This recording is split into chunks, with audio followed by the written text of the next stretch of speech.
Hello guys, welcome back to our YouTube channel the Indian info. Virat Kohli 12 ವರ್ಷಗಳ ನಂತರ Ranji trophy ಆಡಲಿದ್ದಾರೆ. Railways ತಂಡವು ಎದುರಿಸಲು 20 ಸದಸ್ಯರ ದೆಹಲಿ ತಂಡಕ್ಕೆ ಸೇರ್ಪಡೆ. ಮಂಗಳವಾರ ಬೆಳಗ್ಗೆ ದೆಹಲಿ ತಂಡದೊಂದಿಗೆ ಕೊಹ್ಲಿ ತರಬೇತಿ ಪಡೆಯಲಿದ್ದಾರೆ.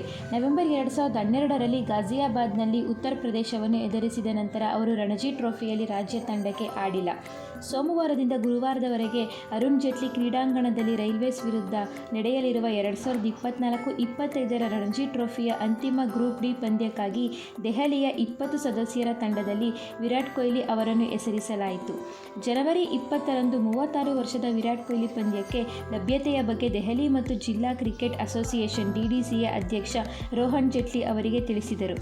ದೇಶೀಯ ಪಂದ್ಯದ ನಂತರ ಫೆಬ್ರವರಿ 6ರಂದು ನಾಗ್ಪುರದಲ್ಲಿ ಪ್ರಾರಂಭವಾಗುವ ಇಂಗ್ಲೆಂಡ್ ವಿರುದ್ಧದ 3 ಪಂದ್ಯಗಳ ಸರಣಿಗಾಗಿ ಕೊಹ್ಲಿ ಭಾರತದ ಏಕದಿನ ತಂಡವನ್ನು ಸೇರಿಸಿಕೊಳ್ಳಲಿದ್ದಾರೆ. ಚಾಂಪಿಯನ್ ಟ್ರೋಫಿಗೆ ಹತ್ತಿರವಾಗುತ್ತಿದ್ದಂತೆ ಅವರ ಗಮನ ಶೀಘ್ರದಲ್ಲೇ 50 ಓವರ್ಗಳ ಸ್ವರೂಪದತ್ತ ಚಲಿಸಬೇಕಾಗುತ್ತದೆ. ಆದರೆ ರಣಜಿ ಪಂದ್ಯವು ಸ್ಟಾರ್ ಮಧ್ಯಮ ಕ್ರಮಾಂಕದ ಬ್ಯಾಟ್ಸ್ಮನ್ಗೆ ಮಧ್ಯದಲ್ಲಿ ಸ್ವಲ್ಪ ಸಮಯ ಕಳೆಯಲು ಮತ್ತು ತನ್ನ ನಿರ್ಗಳತೆಯನ್ನು ಮರಳಿ ಪಡೆಯಲು ಒಂದು ಅವಕಾಶವಿದೆ. ದೆಹಲಿ ವರ್ಸಸ್ ರೈಲ್ವೆ ಪಂದ್ಯದ ಸಮಯದಲ್ಲಿ ವಿರಾಟ್ ಕೊಹ್ಲಿಯನ್ನು ನೀವು ಹೇಗೆ ನೋಡಬಹುದು? ಕೊಹ್ಲಿ ದೇಶೀಯ ಕ್ರಿಕೆಟ್ಗೆ ಮರಳುವ ಬಗ್ಗೆ ಇರುವ ಉತ್ಸಾಹವು ಪ್ರಸಾರ ಯೋಜನೆಗಳಲ್ಲಿ ಬದಲಾವಣೆಗೆ ಕಾರಣವಾಗಿದೆ. ಮೂಲತಃ ಈ ಪಂದ್ಯವು ಸ್ಟ್ರೀಮಿಂಗ್ ವೇಳಾಪಟ್ಟಿಯ ಭಾಗವಾಗಿರಲಿಲ್ಲ. ಆದಾಗ್ಯೂ ವಿರಾಟ್ ಕೊಹ್ಲಿ ತಾರಾಶಕ್ತಿ ಮತ್ತು ನಿರೀಕ್ಷಿತ ವೀಕ್ಷಕರ ಕಾರಣದಿಂದಾಗಿ ಜಿಯೋ ಸಿನಿಮಾ ಈಗ ಇದನ್ನು ಪ್ರಸಾರ ಮಾಡಲು ವ್ಯವಸ್ಥೆಗಳನ್ನು ಮಾಡುತ್ತಿದೆ. ಕೊಹ್ಲಿ ಉಪಸ್ಥಿತಿಯು ವೇಳಾಪಟ್ಟಿಯಲ್ಲಿ ಹೊಂದಾಣಿಕೆಗೆ ಕಾರಣವಾಗಿದೆ.